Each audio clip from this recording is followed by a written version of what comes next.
marketing and IT, I thought up until very recently wasn't worth knowing, and then we got an 18-year-old apprentice, and we realised that he knows very little. Actually, incredible what these youngsters know, and I think that'll be well covered in our presentations that we've got coming up after myself.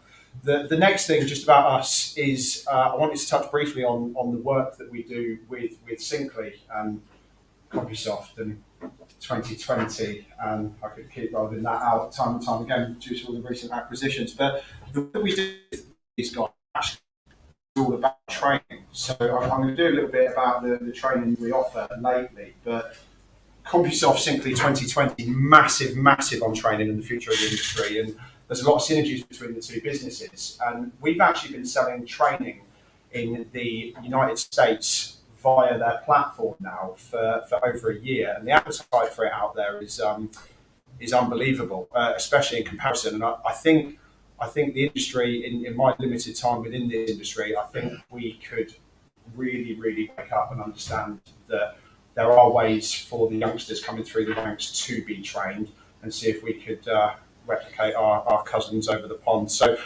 I'd like at this point to welcome our extended guests for the day. We are live, ladies and gentlemen. Please do not swear at this point. I think we've got about 4.2 million people watching here. It's like Band-Aid in this room at the minute. So I'm gonna hand over to our first guest speaker for the day. Somebody that we do a lot of work with, Chief Exec at the Bathroom Manufacturers Association. So, Claudine, if you could cue the next slide, please, and we'll welcome Tom Reynolds' presentation.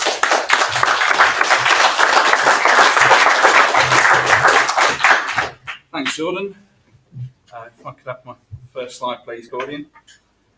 I wasn't entirely sure what the brief was for this morning, so I'm hoping that this presentation's going to be pitched right. Basically, what I wanted to get across, our interest in careers and skills within the KBB industry is kind of quite broad. So we're deeply concerned about skills shortages in installation, which is why you'll hear from Damian in a minute, but we're very supportive of everything that he's doing to try and address that issue. But also, there is a breadth of potential career options within bathroom manufacturing. And I hope to touch on a little bit of the variety that is on offer in this presentation. And more importantly, the progression routes that are available for new entrants into our industry. So in terms of the breadth of role, you can do anything from production roles, so this is working on production lines, distribution within the sector, so very kind of manual and potentially unskilled roles into skilled roles. So how that might look within UK manufacturing in particular. We've got ceramic sanitary ware manufacturing here in the UK, lots of brassware manufacturing, component assembly, all those sorts of roles at a very much entry level, and you can get into those roles with very few entry requirements.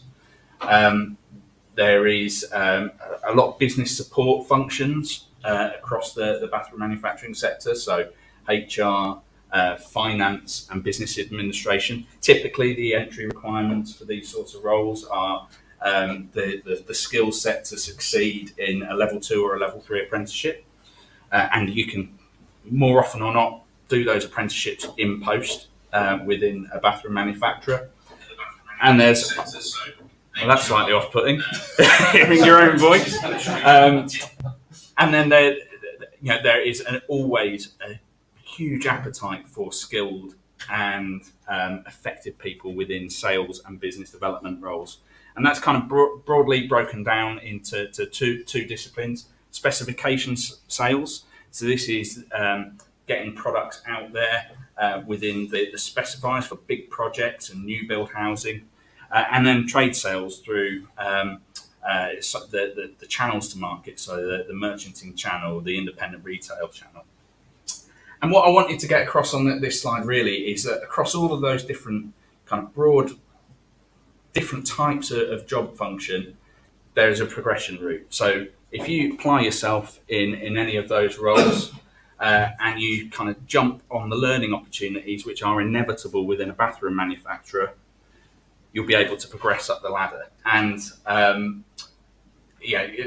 that ranges, if you're in a production role, into kind of team leadership, potentially becoming a level 5 or level 6 qualified process engineer, and then you can step up even further into senior management. And those same progression routes kind of apply across the entire pyramid here. So the tip is, seize those learning opportunities with both hands, and you can make your way up the ladder. And if I can get the next slide up, please, Cordian. Just by way of demonstration on that, I want to kind of give a real life example. So this is my colleague, Andy McLean, our technical director at the BMA. He actually started his life as a sheet metal apprentice in Stoke-on-Trent College. But he was talent spotted by a company called Twyford, which is now part of BiKBBI, of course, but was active in North Staffordshire at the time in the late 80s. He was kind of talent spotted by Twyford, taken on as a process engineering apprentice. So he was doing a level 2 at college. They took him on, did a level 3 within Twyford.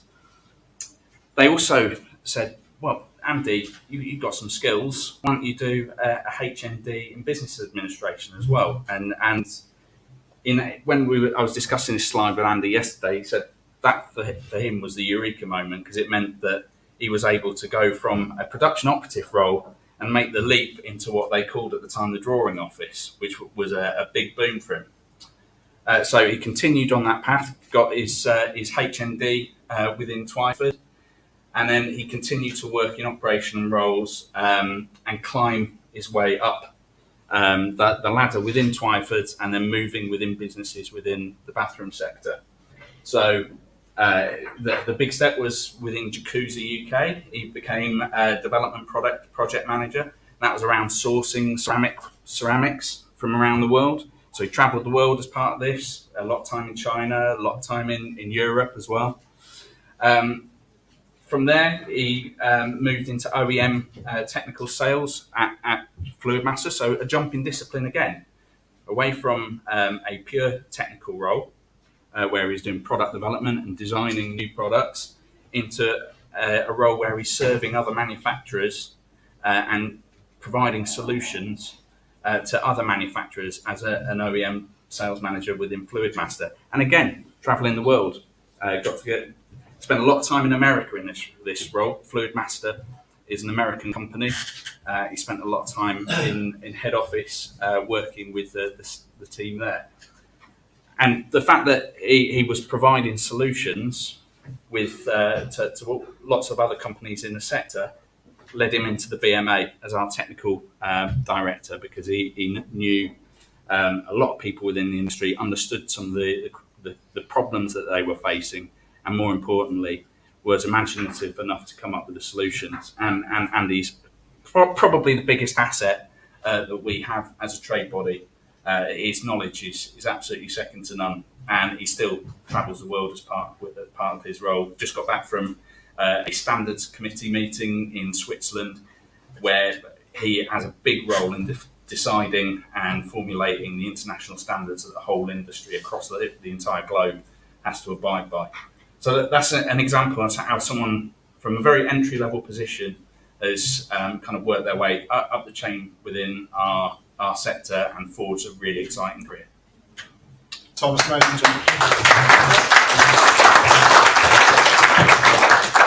think some of our live audience today are careers advisors from local schools and colleges, and I hope that case study there of Andy is real testament to the fabulous careers that this industry can offer. So great stuff. Thank you for that, Tom.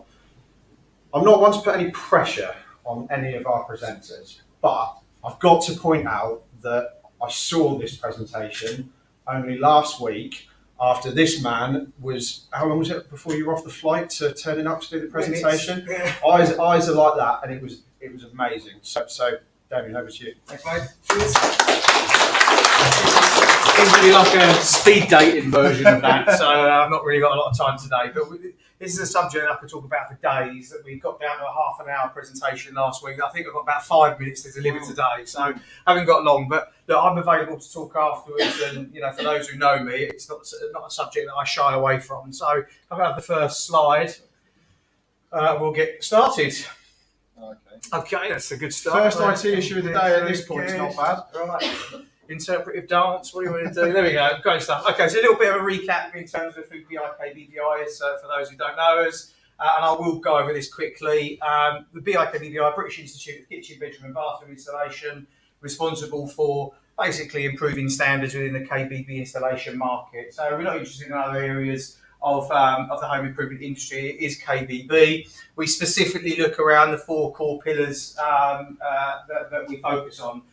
Way back in the day, we'd have done anything for anyone, for anything, broadly like any start-up business. But now we've honed down to what's important to our audience. So education, which I'll talk to you about today, the rest we won't. Education is split into 3 things for us.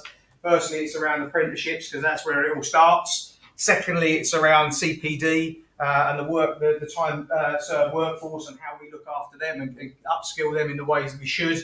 And then the third but not least option there is retraining. And that's how we can potentially bring some quick blood into our industry. Next slide, please. Okay, so for those of you that work in more construction, you will be aware of this next slide. Next slide, please. And it's the Mark Farmer report of 2006, which was basically the state of the UK labour force. So way back in 2016, Mark Farmer was tasked by government to create a report based on what this skill shortage might look like in the future. And it was quite a stark report. If you've not read it, read it, because a lot of what's been said in that report is starting to come into fruition now for a number of reasons. But the report is probably about 60 or 70 pages long, so no need to go through that. The next slide will summarise what basically those key findings were. An ageing workforce across the entire trade profession. So quite simply, fitters, tradespeople, plumbers, electricians, roofers are all getting older. Our demographic for our audience, so we're now just shy of 7,000 members nationally. They're in the 50s. The vast majority are in their 50s. So that says something and should set off some alarm bells immediately. It also identified that there were limited career pathway options for school leavers. So if you're at school, 2016, 2015, what were the options available to you? And there were limited availability for trades. Lack of industry collaboration on key subjects was a real quite damning statement that Mark Farmer made around not just our industry, but construction in general. Basically said that all the key players weren't working well together to get this problem solved. And then last but not least, sadly, we've KBB NTG, Ren, who was one of the founding sort of pillars of that organisation, is no longer here. And that was a sad day for our industry as far as I'm concerned, because it was demonstration really that what Mark Farmer was saying, that L&D is undervalued and underinvested. And it's ridiculous really, isn't it, the fact that we don't do more in that area. More recently, the degree subject which you will talk about is no longer, and this is criminal, guys. But more importantly for my world and my little part of the world, the same can be said around installations. Next slide, please. So he wrote this report back in 2016, which was all very good, quite damning, wasn't a great read, but everything was okay back then. It was all right, we was doing all right. But then a few things happened since 2016, and it's exacerbated the problem. It's made the report more relevant today than it was even back then. Brexit, obviously, whether you voted to stay or go is regardless really, but we left, and what that meant is that Labour from across Europe could no longer infiltrate in and support. Now, some people celebrated that, that's the end of rubbish Labour, but the reality is there was a lot of good movement of Labour within all of that. And for me, was the plaster that was covering the problem. Where we didn't have enough homegrown talent here in the UK, Europe were coming in and supporting and filling those gaps. So it was okay. We was doing okay with treading water. But of course, leaving the EU stopped that. COVID-19, don't like talking about it now, but it was a reality. The post-COVID spike in demand created a bigger problem. So we had an ageing workforce. We had a workforce that was reducing. And then we had customers all starting to invest in our homes. So demand went up, fitter availability went down, lead times got bigger. And of course, that only leads to one thing, doesn't it? So it created a massive opportunity. Sounds good, doesn't it? But where there's opportunity, there are opportunists. Where there are opportunists, down go the standards, and we start seeing problems like the double glazing industry, like the renewable energy industry. Supply chain disruption. If you work in the industry, that will be a painful subject. Of course it will. But for the guy or girl that was stood on the front line in Mr. and Mrs. Smiggins's home that was there with a bag of fittings when they should have had a kitchen was a very difficult one to take. And a lot of people actually left the industry because they just couldn't be bothered with it anymore. There were other industries that were far less impacted in terms of supply chain. Economic uncertainty. Again, what's happening at the moment is causing disruption to the way people are thinking and what people want from careers. And of course, we mustn't forget that since 2016, many years have passed. So we've lost some of that opportunity. Next slide, please. But it's not all doom and gloom, so I'm not going to stand here and get all depressed as we eat our prawn sandwiches later. The industry has done some really good stuff. And again, through some of the work that the KBBI, NTG and Ren did and all that hard work that was input all those years ago has not gone to waste, thankfully. Not yet. The Trailblazer Group created a fantastic curriculum. So we started to talk about fitted interiors apprenticeship. This isn't a plumbing apprenticeship, it's irrelevant to bathroom installation. This isn't a carpentry apprenticeship, which is irrelevant to kitchen installation. This is a fitted interiors apprenticeship that is fit for purpose. This is showing kids how to fit the products that we sell, manufacture, design, distribute, etc., etc. So we got that working. A proposed new apprenticeship standard from the Department of Education was approved. They agreed, yes, you should have it. And that's fantastic. We developed a relevant curriculum working with working groups. So we created a standard that was fit for purpose that this industry wanted. We agreed up to 95% funding by government. They're giving us the money to do this. And that's fantastic. It meant that costs shouldn't be an impact factor for those people considering apprenticeships. We created a national network of training providers, people who were prepared to deliver in a course that hadn't been delivered before. That was some going.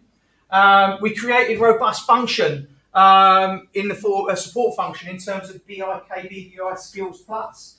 The majority of our audience, the majority of fitters are micro SMEs, never employed anybody in their life. So the thought of taking on an apprenticeship, but we created a solution. So this BiKBBI Skills Plus could do a number of things, including employ the apprentices if that's something that the employer potentially wants. We created and launched a CPD platform. This is the bit around the time skilled workforce. And we embedded a retraining program with the Ministry of Defence. There are currently 150 squaddies that were due to be chucked into civvy worlds, probably in logistics, probably in a warehouse, that will now be kitchen, bedroom and bathroom fitters. And we will be doing more of these people will be coming on. Next slide, please. You'll see here on the left-hand side, go back one, very relevant. So Sienna became our first female apprentice that joined us last year. That was a momentous moment for me personally. The diversity in this industry is shocking, and even more so when it comes to installation. So the fact that we're seeing females take up this profession, and why shouldn't they, was absolutely revelation for us, and we want more of that. We've got some good things in play. Next slide. And the same can be said for our MOD process as well. Next slide. Job done. Hooray! Sadly not. Next slide. So Mark Farmer, earlier on this year, did a bit of a recap on where we are against it. And without going and reading that verbatim, not very well. That's the simple fact of it. We're not doing enough. Next slide. Yeah,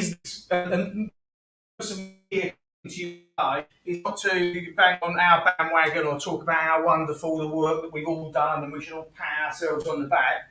Put that to one side. Let's move on to the reality of this now. So we've successfully started the process of welcoming new apprentices to the industry. Check. And it's something we should be proud of. Check. Let's move on. But we face a severe shortfall of employers to take on apprentices. Because without these people, all the work that we've done, the 15 years, was it, Ren? Yeah. 15 years for Ren, 16 years for me, that doesn't even count all the other input that's been put around the industry by various other people, is all gone. Our industry, let me be really clear with you, is failing. I can't put it in any other way. We're losing. And we are at the point of irreversible decline. At some point, we're going to tip over where we are unable to meet the need of our industry, our economy, and so on. And why is that? Why is now so important? Well, the workforce is not getting any younger. But most importantly, government will take away all of the funding, take away the apprentice, they will take it off, and they will take it back and give it to an industry that does want it. And we have, collectively, no plan B. None. There's no departments at government in Whitaker working on a plan B. We're not working on a plan B because there isn't one. This is it. What does that mean from a time perspective? How long have we got? Well, I think we've got months to get this right. If we fail to turn this around, they will withdraw it, in my opinion, and it is only an opinion, in 2023. And when it's gone, guess what? It's gone. And I really don't know what the next step looks like. Probably a beach for me. I don't think I can do it again. And when do you fancy? No? Okay. Next slide. We have no plan B. But we do have an opportunity to support this. Okay? Now, I'm not going to stand up here and say, you need to give me money in order for us to do it. You've done it. You don't need any more money. Thank you. Brilliant. If you want to give us some money, that'd be fantastic. But we don't need it. Not for this particular thing. We need a few things. Connect with us. If you haven't worked with us, but you have an interest in KBB, whether you're a supplier, distributor, manufacturer, connect with us. That's not going to cost you anything. Just keep an eye on what we do. Listen to what we say. That's step one. If you want to get more involved and have a seat at the table, then please do consider a partnership. Support our training providers with products and knowledge. Help them to continue to deliver the course. But the biggest thing for me is around publicity. This is where associations, and for any associations in the room, KBSA included, you'll know that one of your biggest constraints is the ability to tell the world all the great stuff that you do. Just haven't got the money for it. All right? BiKBBI is absolutely no different to that. So we struggle. But this is where you can help and where you can support. And your businesses, your brands, this is where you can support. Just shout about, tell your people that there is an apprenticeship available. Tell them that there is support available. Tell them that the funding is available and point them in to where they can find the solution. It's there, it's waiting, the ark is built. We haven't got to do the complicated stuff. The complicated stuff is done. And consider fitted interiors apprenticeship within your business. If you're a levy payer, and there will be levy payers in the room, you can now pass down that levy to your supply chain. That could be supporting your installation businesses, your installation department, or even your customers. Support them to embrace. It's not a big ask, but we have to do something. We can't all sit around and say, we've got enough fitters, skill shortage, and life's bad. We've got to do something about it, and we've got to do it now. Reviewing this again, maybe at next year's AGM, too late, it'll be gone. If you've got a phone now, please get it out of your pocket. And if you can see that, QR code it and get my contact details. So this isn't the office, this is my mobile number, is on the other end of that QR code. Somebody far more intelligent put that together for me. Actually, our apprentice, just saying. And if you haven't got that, just go back one, just so I can get that again, mate. 2 secs. That's it. Just if you haven't got it, do it. If you haven't managed to got the technology to download that QR code, then just give me a shout and I'll give you the digits a little bit later. But please get behind this. This is your industry. You're all stakeholders in installations, whether you work with installers or sell installations or are a future installer, who knows? But you all have a vested interest. And unless we do something about it, it's gone. So thank you. That's my presentation.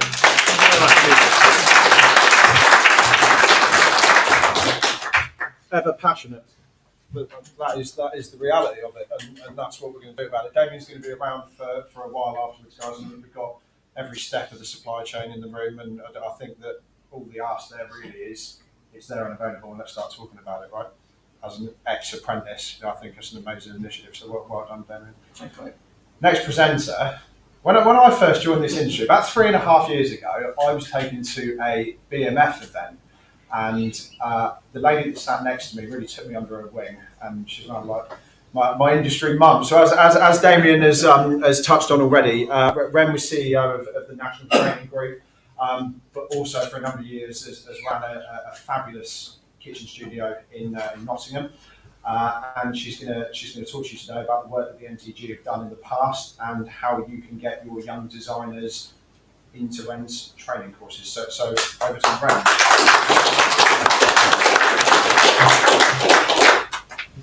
Thank you.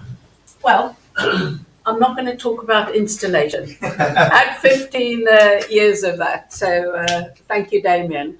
I'm a kitchen designer. I've been a kitchen designer for 700 years, or that's what it feels like. And I'm passionate about two things, education and design. And I have been passionate about both my entire career. So I really want to direct my presentation today to the learners in the room, because the learners are the future of our industry. And that's really where I'm looking for. 10 minutes to talk about my passion is not a lot. So if I'm rabbiting on at 100 miles an hour, it's because I'll get told off otherwise. Never do such a thing. Right. So kitchen design, it's about designers exploring what our way we live today, the way we spend time, the way we share food with the people we love. And as kitchen designers, we need to make sure that we deliver a service that is fit for purpose. So the principles of kitchen design, the brief, the survey, the plan, and the presentation. I deliver a design course once a month, and I can assure you after 2 days, they're sick and tired of hearing me say that. But they are the principles, and we've got to be totally efficient in every single area. Neuroaesthetics. Anybody heard about neuroaesthetics? Well, I'll just tell you very quickly. It's a scientific project that actually convinces us that good design, color, texture, it's good for our well-being. So it's not an arty-farty thing that I've just made up. It's actually scientifically proved that good design is good for our well-being. But how have kitchen evolved? Well, we can start with the Romans. Imagine delivering a banquet in a kitchen, in a Roman kitchen. How did they do that? And we've been through the ages, right up to the 70s, and then we get into how the kitchens have evolved today. And fortunately for us, kitchens are designed now by prolific industrial designers, which again, I'm passionate to see how they develop. People like Paolo Pininfarina, who of course are synonymous with designing Ferrari cars. It doesn't get much better than that. But then we have classic kitchens as well. We sadly lost Mark Wilkinson some years ago, a very prolific furniture maker. The same with Johnny Gray. Johnny Gray and I worked along with other industry partners to develop the foundation degree course in kitchen design. I'm devastated that we've not had the support, but I won't be bitter. I've moved on a bit since then. And then we have extreme design. So, you know, if one day you're a hairdresser or a car salesman or a mechanic and you see a sign that says kitchen designers and you get the job and then the next day you call yourself a kitchen designer. I mean, how does that work? Because don't give me a pair of scissors and I can just say I'm a hairdresser. We need the education because we are challenged in all sorts of ways. Look at some of the things we do in the kitchens because we very seldom now have little kitchens in the back room somewhere. There's a huge trend for open living spaces. We love, and especially post-lockdown, we love the sense of community and we like to share things with the people we love. And so we chatter, we listen to music, we imbibe, we dance, we discuss, we debate, we laugh, and we dance. We dance in our open living spaces. So we've gone from people who just sell cupboards or we just replacing little kitchens to actually almost becoming interior designers because we have to design rooms that are fit for cooking, for lounging, for doing homework, and all of the above. We are also, as designers, challenged with a completely different architecture. So I can't teach my class how to design a kitchen in a square box because, they might have something like a hoof house or a warehouse, or they're on the 14th floor of a big building, or even more so, a cob house. They have challenges for designers. So somebody needs to teach us how to develop our design skills. Thank you. And then we get on to technology. I mean, I was at the amazing KBBI conference last week, and there was a lady talking about, what was it? Uwe, can you remind me? Introvert? Sorry? Yeah. I mean, it's getting so complicated now that, certainly in my generation, although I would consider myself fairly techie, it's like something in the future. So there are a lot of skills that we need to keep up. For some of us that started kitchen design years ago, we can't just say, well, we know what we're doing. We don't need any more CPD learning. We have to keep up with new technology. So here's my message. Kitchen designers, don't just sell cupboards. We are highly professional, skilled designers. And kitchen islands in these big open living spaces have become very popular. We have to display good practice and we have to design stuff that is fit for purpose. And then we get on to the power of CAD. I mean, for 25 years, I used to design kitchens on a drawing board, and then I was introduced to CAD. Now, here's the thing. I thought I'd died and gone to heaven. From a ground floor plan, because I'm a fully trained interior architect, I used to be able to prepare hand-drawn perspectives, and they'd take 3 days. And then your client says, well, I don't like it there, Ren. What will it look like there? Well, at that point, you almost want to jump up and say, it's taken me 3 days. Now it's a hit of a button from a ground floor plan. You've got elevations, perspectives, full quotations, specifications.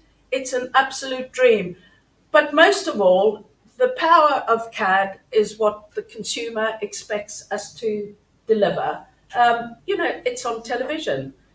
You watch Grand Designs. It's all about computer-aided design. It's almost virtual reality. So again, as kitchen designers, we have to explore all aspects of CAD because the level of presentation that you're able to get is so photorealistic. You're virtually taking them right into what this living space is going to be like. But it's a kitchen mind map. So a colleague of mine gave me this. So you're the customer in the middle. Well, 30, 40 years ago, if you bought a kitchen, it would come in 4 different colors, and you'd have a choice of knob, a big one or a small one. Now, next slide, please. Well, I was just going to show you, I actually blew up a section of that mind map and it'll give you options of probably, I don't know, 500 knobs, handles, you name it. And that's just the handle. So you can imagine the client's confusion. When they walk into our design studios, we are perceived as the experts, and we have got to deliver the service without a doubt. So the big question here is it fit for purpose? Do you know, the worst moment of a designer's life normally comes on a Tuesday, as I tell my class. And how do I know that? Because I start my classes by saying what I'm about to teach you is probably based on every mistake. It's not quite a word I use, is the mistakes that I've made. And the phone call comes on a Tuesday. So they rip the kitchen out on a Monday, and on the Tuesday, the phone call comes. Ren, you do know you've got the built-in fridge covering the light switch. And you think, oh, well, that's not a problem. Just shift it all along 100 mil. No, because it's arrived as a rigid cabinet. It's perhaps come from Germany, so you've waited 16 or 20 weeks for it to come. That's a big mistake just through sloppy, because somebody perhaps hasn't taught you properly. So we've got trades. Look at all the trades. So once you've got through the design process, you then need to understand the whole thing about project management. It's not something you can just pick up, because all these trades now are involved in what is now currently the most popular kitchen in an open living space, to have that project management. So there's a list, and every time I deliver a course, I add another one to the list. So the message I've got for you, please, especially our learners, is our industry needs you. I'm absolutely delighted that we'll soon have an apprenticeship for kitchen design. Devastated that we no longer have our university degree, because I was very honoured to be invited to deliver the inaugural speech for our foundation degree course. And somebody had sent me a text earlier on in the day saying, kitchen design, really? A degree course? Well, actually, my daughter-in-law attended that degree course. She now, she was shortlisted for the KBSA Design Awards. It absolutely brought her alive as a designer, and she's a huge asset to our family business. So, thank you very much.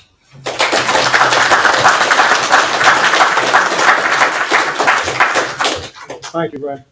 Fastest woman I've ever met talking about big knobs and little knobs. So that, I know you did that on purpose as well, Ren. Final presentation of the day, guys, before we have a natural break, is over to Barry from Leap Apprenticeships. So Leap are an apprenticeship provider specialising in the construction industry, and we're ready for you, Barry. Yeah, they do a lot of amazing work with the BMF that Barry will touch on in this presentation. So over to Barry. Thank you very much. Pop on the first slide. Couple of things. I was driving here this morning. Today is National Face Your Fears Day. So this is a bit of a fear for me. But I think the bigger fear is the understanding of apprenticeships. Why or how do we do apprenticeships? And all the businesses I speak to, all of the sectors I speak to in this industry, in construction, supply and manufacturing, have a genuine fear about apprenticeships, don't understand how to do it, can't make it work. And it's scary. It's a very scary world that has been almost designed to be complicated. But it's there, it exists. Standards exist. There is a standard for fitted furniture design technician. It's a wonderful standard. How many people do you reckon we need in the next year, 2 years in design? Anybody want to hazard a guess how many people we need to come into that space? Thousands? 157 people on that standard as of last week. 157. And we're looking after 107 of those. 157. 34 have completed that standard. That's a shocking waste Damian, you talked about money. That money's there, sitting there. It's in a big pot, this levy pot that exists. But you don't have to be a levy payer. The money's there. It's there. It can be spent. And it's 100% if you're a levy payer, 95% if you're not. Talking about £12 a month to put someone through a level 3 fitted furniture design technician apprenticeship. Crazy. Why are we not using it? Because we're scared. It's a fear. It's a hard thing to do. What we've done at Leap on Mission is along these lines. We just want to support the industry. We just want to support the industry. We want to get construction supply back to where it needs to be. Thousands, 10,000 people a year leaving the industry. Less than 2,000 apprentices coming into it every year. We are, and Damian talked about this point where we're going to get to in a few months. We're there already. We've already done it. We've already hit the problem. Another thing I heard on the way in today in the car, unemployment is now at 3.5%. It's a choice now. People have got a choice. They can do whatever they want. They can go wherever they like. So we've got a real challenge and a real problem on our hands. It is, and the fear is, if we don't do anything, we know what we're going to get. We're going to continue on this route to basically pricing ourselves, not pricing ourselves, sort of training ourselves or not training ourselves out of the market. Largest supplier of building materials in America is Amazon. They don't do it in this country. They don't do it in this country, and there's one reason they don't do it in this country, because they don't have the infrastructure. Merchants do. KBB, we have the opportunity, we have the people, we have the skill set, we have all of that stuff now, but we've just got to keep pushing. We've just got to keep making that happen. So we want to work on these mission points up here. Yeah, we want to be that partner. We want to support the industry as a provider, a main provider of apprenticeships. That's all we want to do. I only work in construction supply and manufacturing. It's the only areas we work in. We're not a provider that works in everything else. We want to retain the wealth of experience as well. We have loads of people in our industry that, and someone said it this morning. If we're scared to train people because they might leave. But then it's even more scary if we don't train them and they stay. That's the worst thing that we can do. So we want to try and retain that wealth of experience and use it. Everybody in this room needs to be in touch with me at some point. I will put you in front of a group of apprentices and you can talk to them about the industry. You know this industry 100 times better than I do. And that's what we do. Our apprenticeships, we always use subject matter experts. No point me talking to them about it. I'm not delivering a standard. I'm delivering the experience of the industry into those people. And we did touch on this a little bit as well, attracting a diverse talent into the sector. I do loads of school engagement bits and pieces. It's great. And no one ever puts their hand up and says, one day I'm going to design kitchens. One day I'm going to work in a builder's merchant. It doesn't happen. We need to explain and show people that this is a fantastic industry to work in. Tom, you talked about progression routes, and I've got a slide in there in a bit that talks about that. Let's move on to the next bit. These are some of the businesses that we're working with. BMF partnership has really helped us, so we're working with loads of businesses at the moment. I'm getting loads of information from these businesses, and we're pushing the information forwards. We're getting all this on one place and pushing the idea to the apprentices to the future of our industry. Next slide, please. This is the current story. We're in a bit of a mess. We all know we're in a bit of a mess. It's a bit of a scary time. And this story doesn't get any better. The story doesn't get any better. We need to act. We need change now. Next slide, please. So this is kind of what we're doing right now. We're building relationships across the entire building or construction supply industry. I'm trying to work with as many people in this industry as possible, talking to as many associations as possible, to get the message out there and to build programs, build apprenticeships that are relevant for the skills that you need now and in the future. When you talked about the future of what this industry is, it's massive. The metaverse conversation blew my mind. I couldn't understand any of that. It was incredible. We're turning jobs into careers, that idea of progression. A lot of the young people I speak to now in schools and colleges talk about, I don't want a job. I want a career. I want an opportunity to work my way through a business, through an industry. And think about your own business. Wouldn't it be great to bring someone in and train them all the way through and keep them, retain them all the way through? You don't have to worry about them leaving because they're going to stay with you because you're going to keep training them.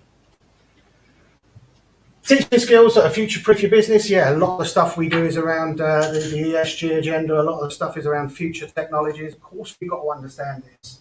The way people buy is different now.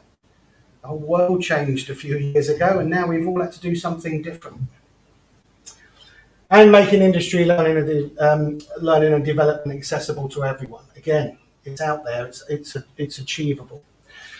It's not for young people. It's not just youngsters. My oldest apprentice is 62. I'm 50, and I'm an apprentice doing an apprenticeship degree. So everybody can be an apprentice. It's not just youngsters, but we need to get these people into the industry. Next slide, please. Benefits of an apprenticeship. Experience and skills development, nationally recognised qualification, they exist, the standards exist. There is a design fitted furniture design technician at level 3, it exists. There is an installer apprenticeship, it exists. It's not being used. Employee benefits, yeah, you're not just doing a college course that you're going to do a generic set of training in and then all of a sudden be pushed out into an industry that you don't know and then you've got to learn. You're learning the industry as you go through. And say exposure to industry professionals. We have a lot to give in this room. All the employers, all the people in this room have a lot to give. Next slide, please. Benefits for your business. Yeah, we can adapt the training. On most of the programs that we write, there's a standard that exists. And then we talk to the businesses that we work with and we say, what do you want? What do you need? And we write some links those two things together. It can be bespoke. Don't have to just stick to this standard like colleges do. Apprenticeships can be bespoke. They are motivated to learn. You employ someone as an apprentice, they will work for your business, and once they finish their apprenticeship, you will take them on. That's great news, isn't it? Motivated to learn. You can expand and upskill your existing workforce. It doesn't have to be new people in. What about the people you've got working for you now?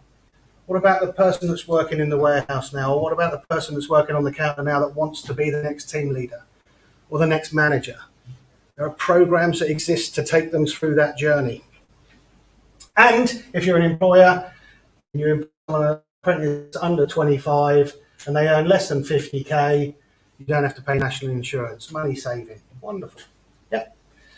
And it's free training or 95% paid. It's a no-brainer. Next slide, please. Career pathways. It's not a straight line anymore. And like I say, a lot of people are looking for this opportunity for a career.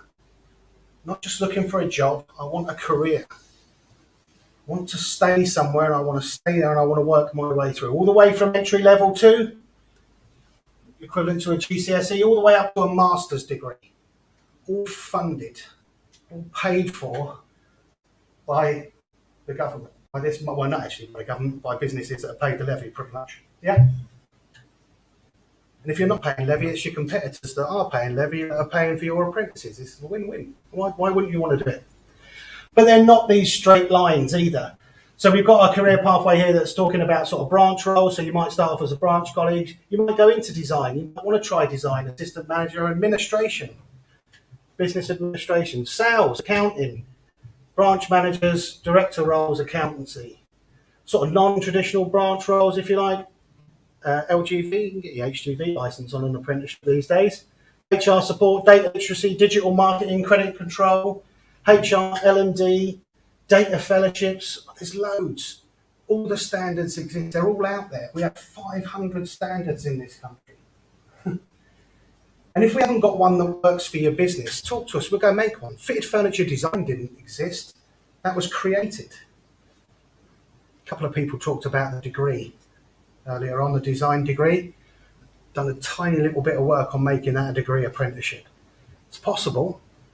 If you want to work with us, we'll make that happen. We can go to the Institute for Apprenticeships and create that standard. It's doable if industry can prove it, that they need it and they want it. Next slide, please. So what we can do for you, information, advice and guidance, that's the key. Just talk to us. You may not use us. We may not be your provider. And that's fine. I don't mind. We're not in this for profit. We're a weird company, and this is the weirdest job I've ever had.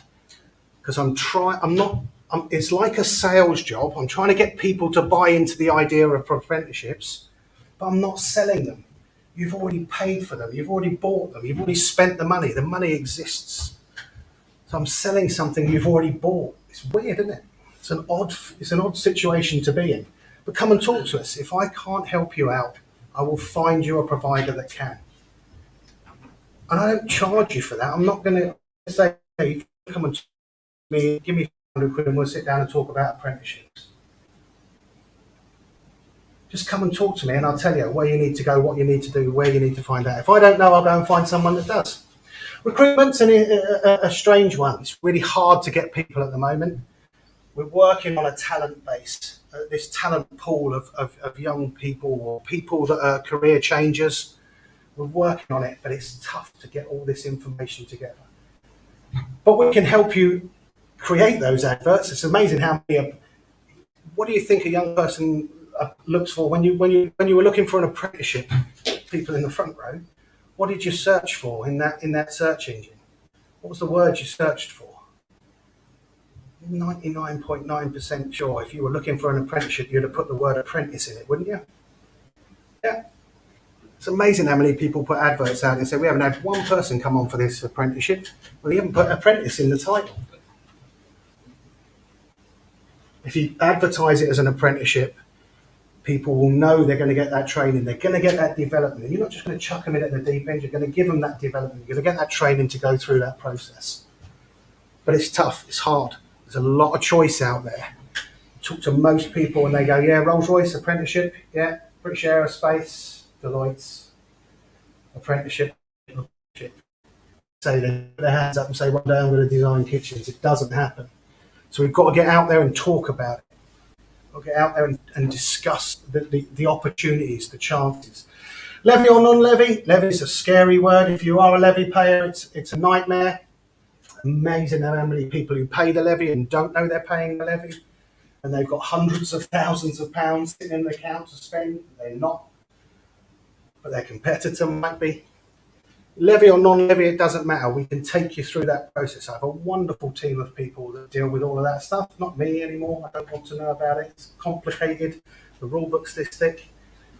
It was that thick when I started. It will be that thick when I finish. Constantly changing and constantly adapting. You can just sign it over to us. We'll do everything for you. And I won't charge you for it. It's free. It's a nonsense. Engagement, yeah, we will work collaboratively with anybody and everybody to design programs, to get programs that work for you and give you what you want, your wants, your needs. And start to finish, you give you a wonderful coach, one-to-one with that apprentice, who then talks to your apprentice, your business, and has that tripartite review all the time, constantly having that conversation to make sure that we're delivering what your business needs when your business needs it.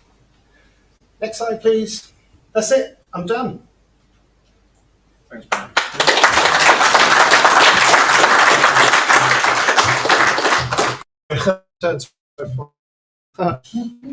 We will take a quick natural approach. We do 10 minutes enough for everybody, then we'll come back and get stuck into some live stuff. On that, live session is still running at the moment, so we will encourage anybody in the room and indeed on the other end of the camera to be asking questions to the panel when we're up here. So thank you to everybody that's watching at the moment. Please continue to do so. I think if you're going to cut it now and then it starts again in 10 minutes time, we'll be back 1:30, guys. That'd be amazing. Thank you.